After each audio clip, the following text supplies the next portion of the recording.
Hey guys, what's up? It's Stephanie. Welcome back to my channel. So in the video today, I'm going to be discussing my 6 month in a physician assistant residency slash fellowship in critical care medicine.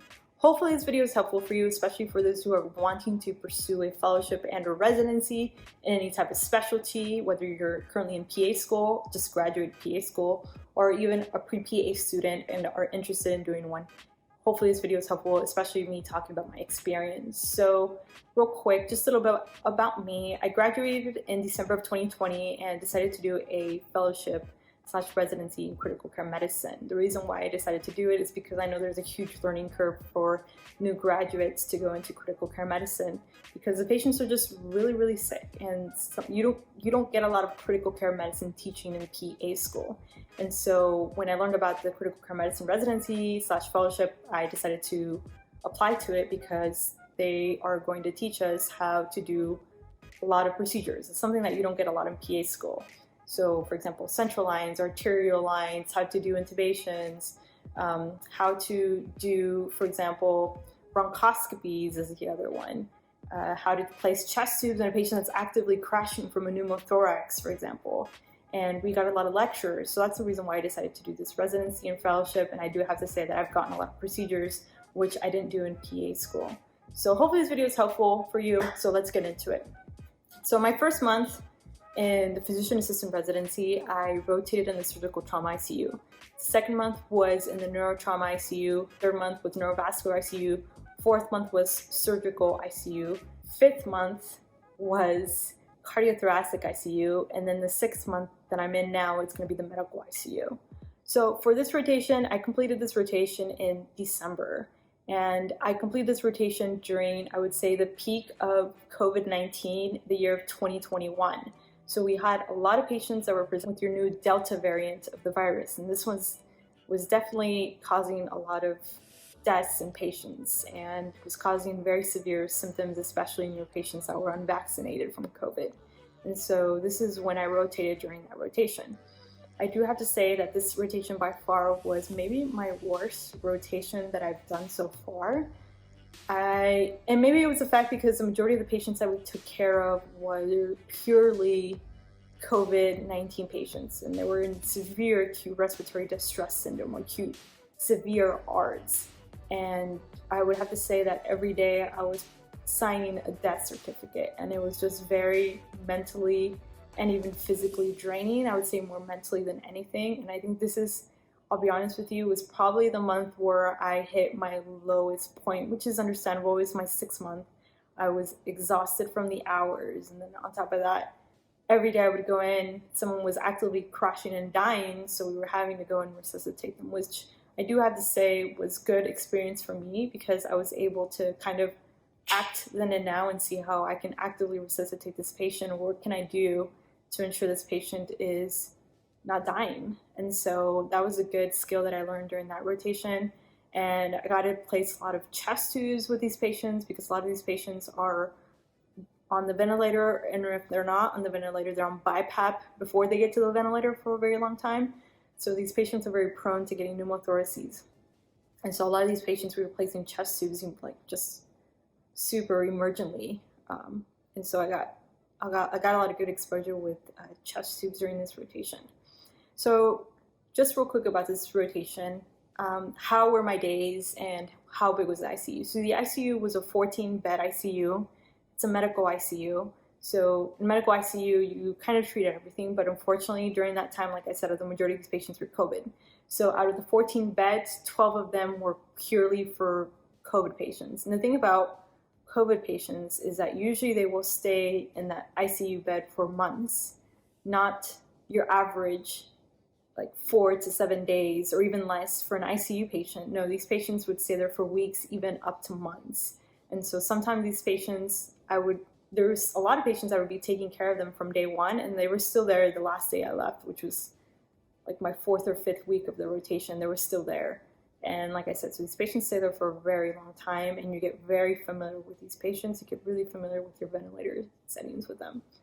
And this ICU was purely ran by APPs also. So during the morning, you would round with the attending, and the attending would then kind of just leave, and you were in charge of the entire ICU. And on top of that, you were also responding to the codes. So, and this was done at a different hospital than my previous rotations that I did. So this was done at a different hospital. And so we would respond to all the codes. So if there was, for example, a code where a patient was going to condition C, for example, we would have to go to these conditions, or whether it was a condition A, then we would go for the condition A. So condition A is adult, right? Usually these patients are actively cardiac arrest. So this is where we would go to these conditions. And the condition C, the patient is just critical. And the thing about these conditions that it was a hit or miss, especially the condition C's. You would go there and the patient was fine, like there was nothing wrong with the patient, or the patient was actively dying. So it was like a hit or miss. It was either nothing, or the patient was very, very ill and you were having to actively intubate them, or they were actively arresting on the floor. And I really like that about this rotation, because you go to the room where the patient's at, you know nothing about the patient, and basically you have to rely on the resident that's there, the attending, like, hey, what's going on? Give me a one-liner. What do I know about this patient? And just from what they tell you in the exam, the patient's vital signs or history, you have to be able to come up with a differential diagnosis. And so that's what I really liked about this rotation were definitely these conditions, because you got to think quickly on your feet, and you had to think how to treat these patients, diagnose them like quickly on your feet. So that was one of the things that I really liked about that rotation. So we would, like I said, go to these conditions. But it kind of sucked, because during the morning, if you're doing rounds and there's a condition, then you have to stop rounds, go to the condition. And sometimes these conditions can last a long time. So especially if you're really busy in a COVID ICU unit where your patients are actively crashing and you're the only APP there, and then on top of that, you're having to run through to all the other conditions, it can be very, very stressful. And maybe that's one of the reasons why I hit my low point, I have to say. Another thing that I do have to say that I liked about this rotation was that it's a women's hospital. So a lot of the conditions that we went to were patients that were pregnant and or they were postpartum, so they had just had the baby. So you got to be very familiar with in regards to physiology of pregnancy. I took care of a lot of patients that were pregnant and had COVID. So it was really interesting to work with OB-GYN in regards to learning how to take care of the fetus and the baby. So that was one of the things I really liked about this rotation also. And we saw a variety of illnesses when we had available beds. So I got very familiar with treating like DKA. I got very familiar with treating also patients that are having acute asthma exacerbations where they need to be intubated. I got really familiar with treating just ARDS. How do you treat ARDS, right? Proning, when you prone them, when you supinate them. I got really familiar with the ventilator, because that's a lot of the things that we did with the ventilator with these patients. We're just changing the ventilator settings. Definitely ARDS patients really like the PEEP. So I got really familiar with the PEEP with these patients. And then also just changing, for example, like I said, the ventilator settings and just. But the cons, very busy ICU. I think we were understaffed, but it was just during COVID. Even the nurses were overwhelmed. Out of the 14 beds, 12 of them were patients that were in severe ARDS. The majority of them, I do have to say, were unvaccinated. I think out of all of the patients that I took care of, which was a lot of them, only one was vaccinated. The rest of them were unvaccinated. So most of these patients had severe ARDS. We were having to prone and supinate them. Chest tubes left and right. These patients would crash, and whenever they crash, they burn very quickly. So you're having to actively do CPR on these patients, actively having to cardiovert them. And like I said, it was just very, very busy. Definitely I hit my lowest point because I saw death every day. And then I just noticed that I started to become this negative person. And so then I ended up and even my significant other started saying the same thing. And so I started to try to find enjoyment and try to kind of separate work from home, which is really hard, especially when you're working in a unit where you have a lot of death, and you come to work and it's a lot of death, and not only that, but having to deliver the bad news to the family. And yeah, so like I said, definitely I hit my lowest point, but I do have to say there was a lot of pros like I discussed. And I got really comfortable at the end of this rotation with just managing ventilator settings and ARDS, definitely treating ARDS, and then going to the conditions. I saw different conditions for a lot of things, so that was one of the things that I liked about this rotation. But I'm very happy that I've completed it. I definitely, maybe if I do another rotation in the MICU, hopefully when it's not COVID, maybe I might get a different experience, but this was my experience during that time, and it was just not a very good one. But I do have to say though that during this rotation I got a lot of procedures also. I think I got like maybe 7 or 8 more intubations, and they were on crashing patients, so I got a lot more comfortable with intubated patients. We did a lot of bronchoscopies, so I feel super comfortable with bronchoscopies. I did a lot of central lines, so I feel very comfortable with central lines. Chest tubes, like I said, very comfortable with those.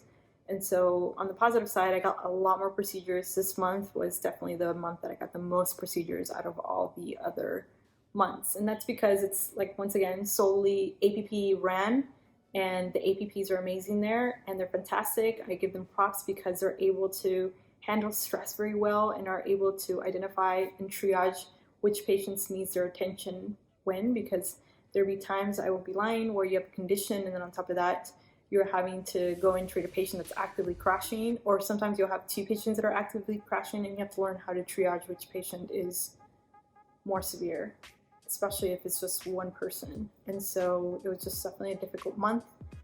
But who knows, maybe when I rotate there now, which is, I'm recording this video as of March, COVID has definitely gone down. It might be a different situation. We won't be as busy, and maybe the patients won't all be ARDS or COVID-19. But I know I'm going to say this and I might get a lot of controversy, but please get vaccinated. That was definitely one of the things I would tell my patients all the time. You don't want to be that patient that is on BiPAP and they're telling you that they want to be vaccinated, and you can't offer them the vaccination when you are, unfortunately.